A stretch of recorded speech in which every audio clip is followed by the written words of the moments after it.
The Buffalo Bills got one of the steals of the draft in the 4th round, selecting UConn wide receiver Skylar Bell with pick number 125. Bell immediately projects to help a wide receiver core that struggled for Buffalo last season. The Buffalo Bills finally made their first pick of the 2026 NFL Draft, selecting Clemson edge rusher TJ Parker with pick number 35. While it's tough to project Parker as a starter in 2026, he'll provide key depth at a premium position for another Bills playoff run. With thousands of tourists pouring into Buffalo for the NCAA tournament, many chose to come to Anchor Bar here in Buffalo for the home of the original chicken wings, just like this. Sunday marks the return of playoff hockey here in Buffalo, which also means the return of the party in the plaza and the introduction of the Sabres watch party here at Canalside.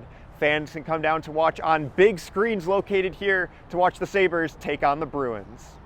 Downtown Buffalo was buzzing last night as Sabres fans filled KeyBank Center, Canalside, and surrounding bars and restaurants to cheer on their team in the playoffs for the first time in over a decade.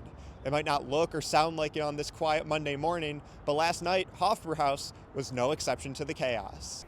Folks, your Buffalo Sabres are in first place in the Atlantic Division with just 1 week left of regular season action. Let's break this down for a second here. When you initially heard the news, were you excited? What did you make of the move?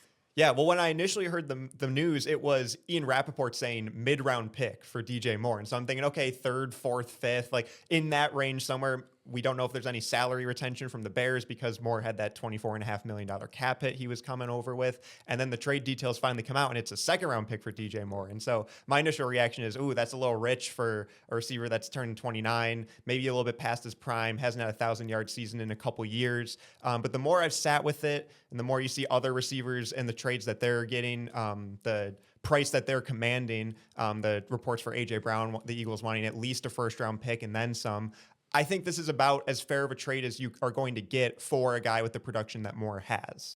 Buffalo Bills are signing C.J. Gardner-Johnson.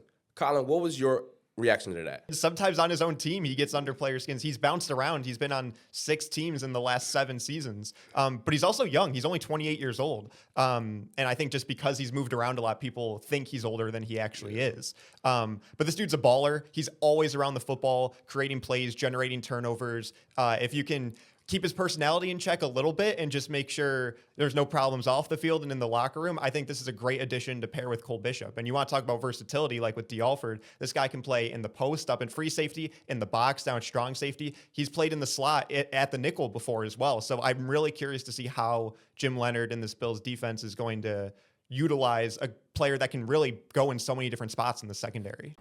Happy New Year in the NFL. Today, Wednesday, March 11th, is the first day of the new league year for the National Football League. Starting today at 4 p.m., teams can officially sign free agents and pending trades can officially be processed.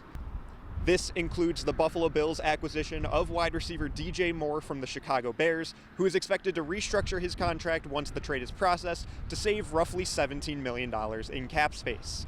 Some of that money is going to cornerback D. Alford, who agreed to terms with the Bills on Monday on a 3-year, $15.75 million contract.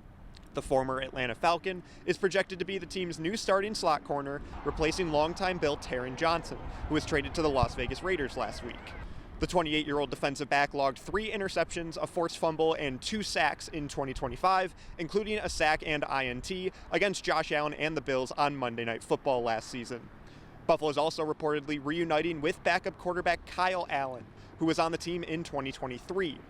His deal is reportedly worth $4.1 million over 2 years and is a signing that can be officially inked today. Several pending free agents are on their way to new teams, most notably starting left guard David Edwards, who agreed to terms with the New Orleans Saints on a 4-year, $61 million contract. Fan favorite Reggie Gilliam is on his way to New England, as the fullback agreed to a 3-year, $12 million deal with the reigning AFC champs. Quarterback Mitch Trubisky is reuniting with Brian Daboll in Tennessee, agreeing to a 2-year deal to back up last year's #1 overall pick, Cam Ward. I didn't take a trade off the table in my mind throughout the throughout this time. So, and when it happened, I was like, okay, it's the business side of things. And then I heard it was the Bills, and then I got super excited, and I'm ready to roll. While the Bills are hard-pressed for cap space, a simple restructure for players like Josh Allen or Deion Dawkins can give Brandon Beane plenty of room to sign any free agents in the coming days. Reporting from Highmark Stadium, Colin Richey, News 4 Sports.